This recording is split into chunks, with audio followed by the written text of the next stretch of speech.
Samantala, crimes against humanity para sa grupong Amnesty International. Ganyan daw may tuturing ang mga patayan sa bansa na may kinalaman sa droga. Narito po ang report. Sistematiko, planado at organisado. Ganyan inilarawan ng international NGO na Amnesty International ang mga pagpatay sa Pilipinas na may kinalaman sa droga.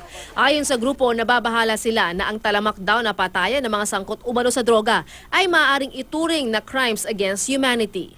Ito ang lumabas sa pag-aaral ng NGO mula November hanggang December 2016 kung saan mahigit 100 ang kinausap nila ng mga kaanak na napatay, mga pulis at hired killer. 33 ang kasong pinag-aralan ng grupo, 20 rito mga police operation, 13 naman ang kinasasangkutan ng mga di pa nakikilalang salarin.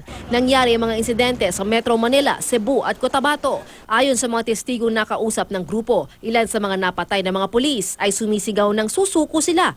Pero binaril pa rin at pinatay. Ang ilang police officer nagtatanim pa raw ng ebidensya at pinepeke ang mga incident report. Ayon pa sa Amnesty International, hinihikayat ng pressure mula sa administrasyon ang paglaganap ng ganitong gawain. Ang malala pa rito, tila meron daw financial incentive. Ayon sa isang pulis na nakausap ng Amnesty International, may mga under the table na bayad umanong nakukuha ang ilang pulis para sa mga engkwentro kung saan may napatay na drug offender. May racket din daw sa pagitan ng ilang pulis at punerarya para sa bawat katawang dinadala sa kanila. Nakakita rin daw ang Amnesty International ng malakas na ebidensya para iugnay ang gobyerno at ilang armadong individual na pumapatay sa mga drug offender.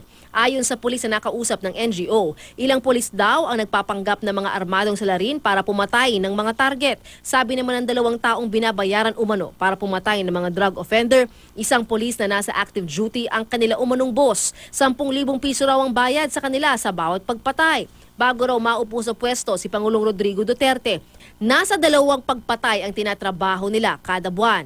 Ngayon, umaabot na ito sa 3 hanggang 4 kada linggo.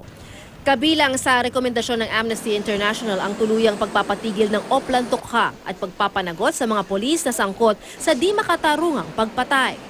Si PNP Chief Director General Ronald De La Rosa ay tinangging binabayaran ng mga pulis para pumatay. Hamon niya sa Amnesty International ilabas ang taong nag-aakusa. Si Justice Secretary Vitaliano Aguirre II iginiit na hindi crimes against humanity ang pagpatay sa mga sangkot umano sa droga sa mga police operation. Lala Roque, GMA News.